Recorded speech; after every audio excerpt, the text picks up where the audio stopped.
Welcome to Increase, where it is my task to increase, illustrate, and inundate you with information, knowledge, and overall help cause you to think. And I'm your host, Alpheus Gibbs Sr.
Hey everybody, thank you guys for joining Increase. If you haven't subscribed to us yet, please subscribe to us on our YouTube channel as well as even on Facebook with the title Increase being our page on Facebook. If you don't know, I am your host, Alpheus Gibbs, and I'm just here today to just talk about some entry level things. I want to give tips for new entrepreneurs.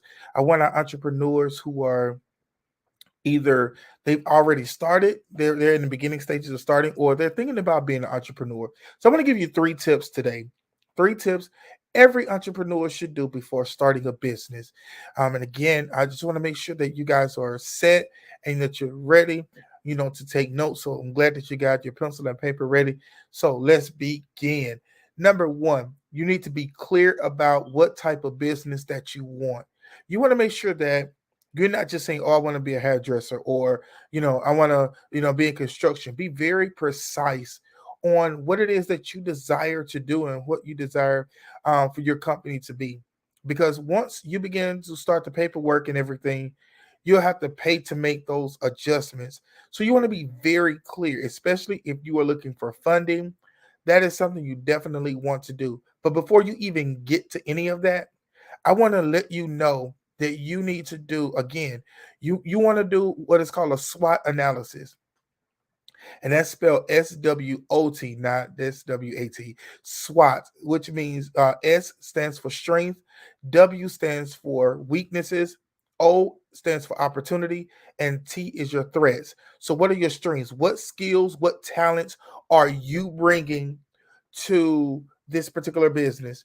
What is it that your past experiences, schooling, trade school, whatever certificates you may have? What are those things that's going to be your strength, your strong suit when you are starting this business and moving forward within the business? The second thing is your weaknesses. What are areas where you do okay, right? You're not very strong in it, but it's something that you can do. Even if you're a content creator like myself, or a speaker, there are areas where you're very strong in, but your weaknesses are those areas where you can do a little bit of work to get them possibly to a strength area. Your O are your opportunities.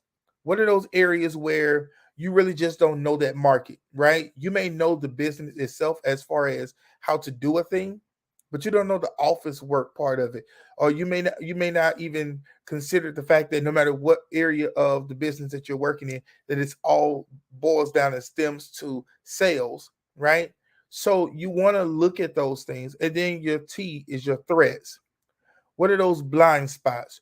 What are those areas where no matter how much you train or get schooling or have a coach, it's just not going to happen. So you want to make sure that you in your business plan, as you're developing your business plan, that these are things that you factor in into your business plan, because those areas where you are there are your threats. You want to make sure that you outsource those things so that someone else can do them, so that your business does not suffer. You want to do those kind of analysis, and I'm going to do an entire piece on that on the podcast, different analysis or different ways to um, figure out, is this a good business for you to do? Just because it's a good hobby doesn't mean that it is a good business move for you to do. And so what I've been sharing with my clients and sharing with my family is that a lot of times it's not that you shouldn't go into business, but you may want to keep your 9 to 5 and begin to contract work through your business or through another business. You know what I'm saying? So that you still have your 9 to 5 and it's still, as a consistent check. But then you also have your side hustle or that side business that supplements your 9 to 5, your everyday work. Um, because when you do this particular kind of analysis, it really does allow you to see those areas wherein you are weak in. And so this is my week of just talking to my entrepreneurs. So the next podcast we're going to do is on the proper way to structure a business plan, because I want you guys to understand not only the ins and outs of a business, but as they say, the devil is in the detail. So you want to make sure that you know the other areas within the business that oftentimes cripple entrepreneurs, especially when they're young and starting out. The next thing you want to do is you want to produce a product, right? You want to produce a product before you start the paperwork, before you get the LLC, before you go out and try to get, your net 10 accounts. You want to produce a product, right? Why do you want to produce a product before you do the paperwork? You want to produce a product. You want to go out and begin to work at your craft, even if this is stemming from your 9 to 5.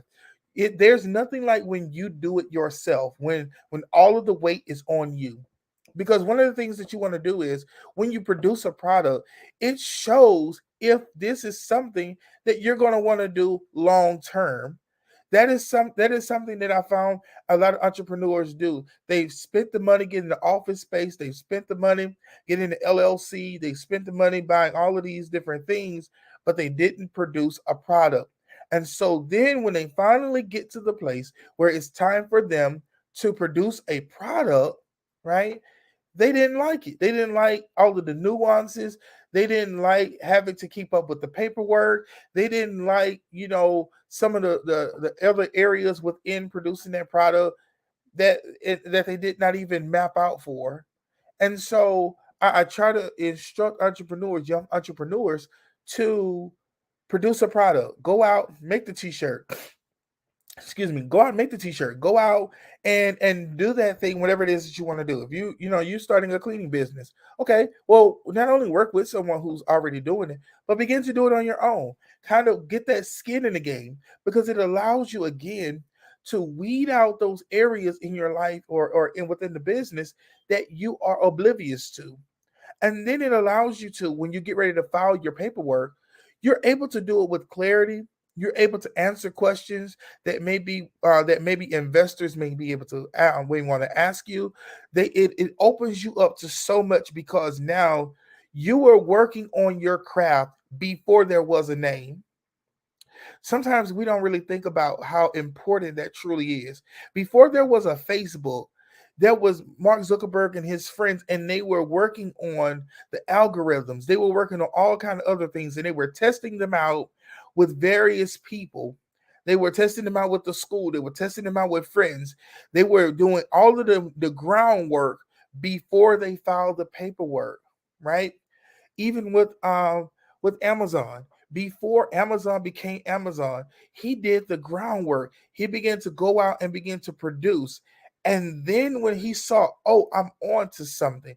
Hey, this can be profitable. This is something I can see myself doing in the long term. This is something that not only is marketable, but this is something that I can bring others on board as the business begins to grow, right? And because he did those things, then he was able to go out, file the paperwork that was needed, and everything began to flow just as it should. And I want to let you guys know that, you know, every entrepreneur that starts a business, they never think about one day they may have to close, or they never even think about a closing strategy or exit strategy. But one thing is for certain is that the more you work on your craft, the more you work on being an entrepreneur and producing the product, and the more you begin to look out in the marketplace, the more you begin to market what it is that you bring, whether it's a product or a service, it is at that moment that you begin to find out some of the things that you were oblivious to before because you were used to being a consumer, or you were used to just being a person who worked a 9 to 5, and you didn't think about HR, or you didn't think about, dealing with vendors, or dealing with supply demands, or supply issues, or any of those things. Those are some of the nuances that entrepreneurs need to plan for, need to be open to, and exposed to, so that they can be successful. Even during, the pandemic, there were so many millionaires created, not just online, but so many who saw a service that was needed, that was created, birthed because of the pandemic.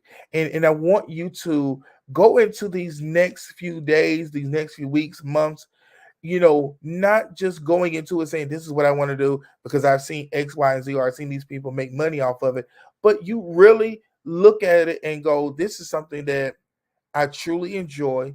This is a product or a service that is needed in the marketplace. And you may even be saying, hey, Al, this product is already here. So how can my little product, or how can my startup compete with the big names? Listen, even with those big names, there are people who don't like their product, but they use it because that's the only thing available, or that's the closest thing that is out there to fit their need. But you and your product is the one thing that can solve all of their problems. You know, just because a product says that it's sensitive doesn't mean that it's going to work with your skin or with the next person's skin. So your product is needed, or there may be services out there, but the reason why that they're being used so greatly is because that's the only thing that's available that fits their need to the best of the ability. So you want to make sure that you are putting your best foot forward, that you are prepared, that you have done your due diligence and your work before you really begin to spend money, wherein you're going to take even more money to do some other adjustments when you can do the work and do the upfront work in the beginning, right? What they say in carpentry: measure twice, cut once. That's the name of the game. That's what you want to do. Finally, you want to look at resist the desire to spend the profits on personal items. I can't tell you how many times people begin to make money. Oh man, $300-400 just net profit, just pure profit. Okay, now it's time for me to get new clothes. Oh, it's time for me to go on this vacation. No, reinvest that money back into the business. Grow your business. If it did $400, okay, find out where you could have made more and begin to invest in that area so that it can produce even more, right? You want to delay gratification. You don't want to go out now because you have a business for 3 to 6 months, and now you're like, okay, I'm going out and I'm getting the G wagon, or now I'm going out to buy the latest whatever.